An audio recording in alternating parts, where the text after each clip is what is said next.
Bonjour, aujourd'hui on va voir Houris, H-O-U-R-I-S, de Kamel Daoud.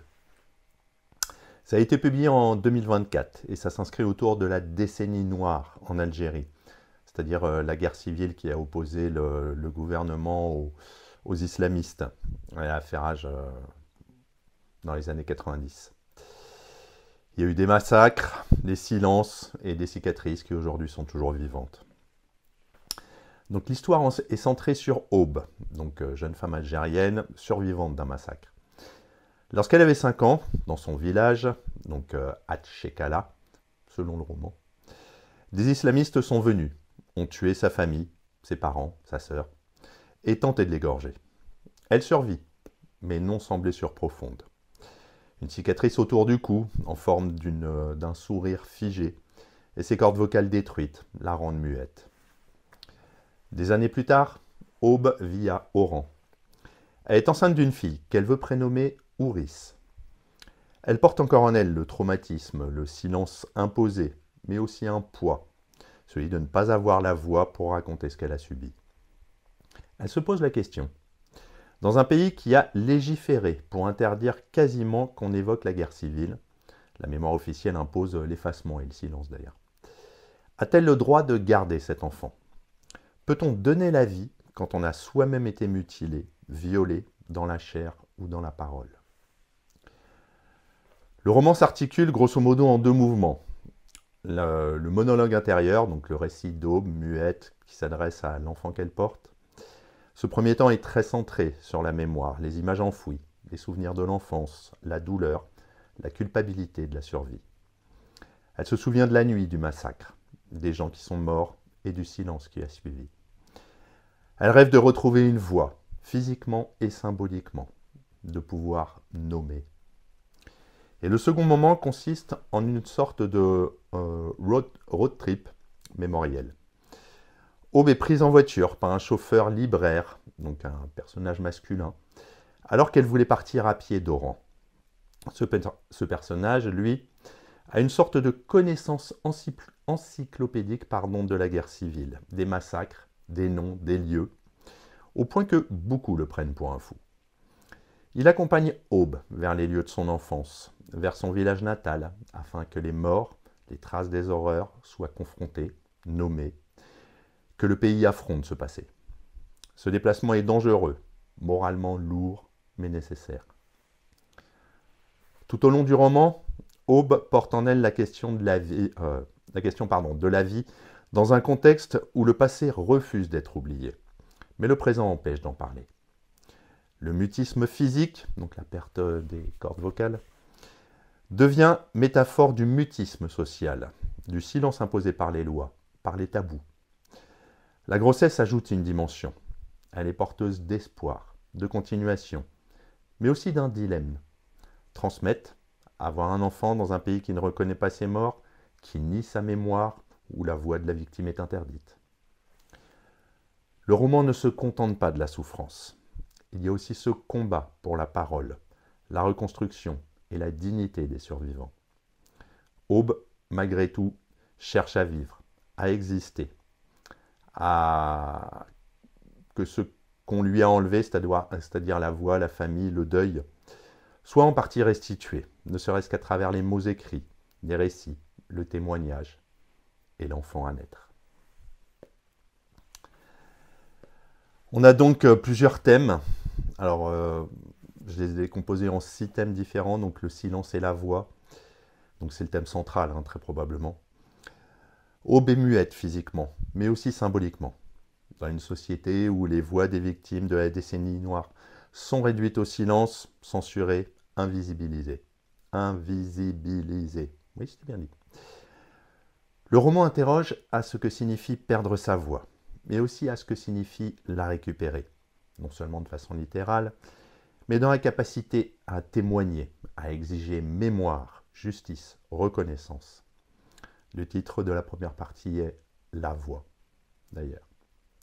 Ensuite, la mémoire, l'oubli et le tabou. La guerre civile reste un sujet très sensible en Algérie. Il y a des lois et des tabous sur ce qu'il est permis de dire ou non. Le roman confronte ce mutisme officiel, cette mémoire collectivement refoulée, avec le vécu intime des victimes. Le contraste entre la loi, le silence imposé et le besoin individuel de raconter apparaît très clairement. Il y a ensuite le traumatisme individuel et le traumatisme collectif. Donc Aube incarne un traumatisme personnel très fort, la perte, la mutilation, la survie enfantine. Mais son histoire ne reste pas isolée. Elle est reliée aux familles de victimes, aux familles détruites, à tout un pays marqué. Le chauffeur libraire, les souvenirs des lieux, le village natal, le paysage détruit, les traces de massacres, tout cela cumule pour faire pression sur le collectif.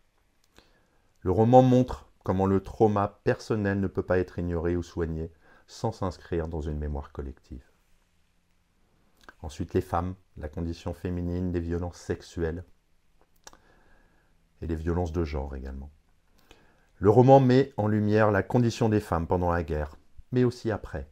Les viols, les abandons, femmes enceintes sans père, accouchant dans le silence, confrontées à des jugements sociaux, au poids religieux et patriarcal.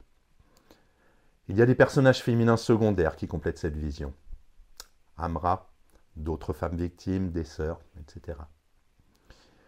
Le féminisme ici est un fil conducteur, montrant que la liberté des femmes est aussi celle de toute une société. Ensuite, les lieux et le retour, le pèlerinage mémoriel. Le voyage vers le village natal, vers les lieux de massacre, symbolise la nécessité de retour pour comprendre, pour tuer les fantômes de l'oubli. Le labyrinthe dont parlent certaines critiques, la quête de vérité, les images enfouies, le risque de se perdre dans les souvenirs. Le chemin physique devient chemin de conscience. Et enfin, la vie après le drame, donc le choix du renouveau. Même au cœur de cette horreur, le roman interroge la possibilité de vivre, de donner vie et de se relever. Le fait qu'Aube soit enceinte pose des questions morales, charnelles, concrètes. Doit-elle garder l'enfant ? Est-ce qu'elle peut lui transmettre une voix, transmettre l'histoire ? En gros, c'est un pari sur l'avenir, sur la capacité humaine de survie et de transmission. Les personnages, donc, on en a parlé. Les forces de ce roman, donc l'écriture, elle est poétique, puissante, forte. Elle mêle brutalité et délicatesse. La dimension symbolique ensuite, le silence, la perte de la voix, la cicatrice, l'enfant, le voyage. Tout cela travaille sur plusieurs niveaux, personnel, politique et collectif. Le courage de traiter un sujet encore largement tabou. La guerre civile algérienne, les massacres, les femmes victimes de violences, la mémoire refoulée. Daoud met en lumière ce que beaucoup voudraient oublier ou ne pas évoquer. Et enfin l'interaction entre le personnel et le collectif. Aube n'est pas juste une figure isolée.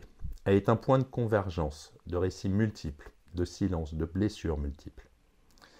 Le roman ne s'écroule pas dans le pathos, mais dans une exploration profonde. Donc pour conclure, Ouris est un roman fort, visionnaire, enragé, qui fait œuvre de mémoire dans un contexte où la parole sur la décennie noire est souvent restreinte, désavouée, voire effacée. Kamel Daoud ne se contente pas de rappeler les horreurs du passé. Il montre combien ces horreurs imprègnent le présent, la vie quotidienne, les corps, les langues, les silences. Mais il montre aussi la puissance de ce qui survit, la voix, même brisée, la maternité, le récit et le retour aux sources.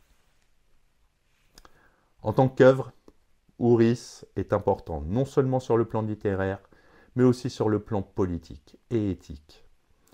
Il interroge le devoir de mémoire, la responsabilité collective, la condition des femmes dans les conflits, la manière dont les sociétés traitent leurs propres crimes et leurs propres silences. Donc si on doit retenir une idée, c'est que ce roman montre que le silence n'est pas simplement l'absence de parole, mais une marque, une blessure et une prison au final. Et que donner la voix à ceux qui l'ont perdu, à celles, principalement d'ailleurs, à celles qui la portent dans le ventre, à celles dont le cri a été étouffé, est une forme de délivrance et de justice. À bientôt.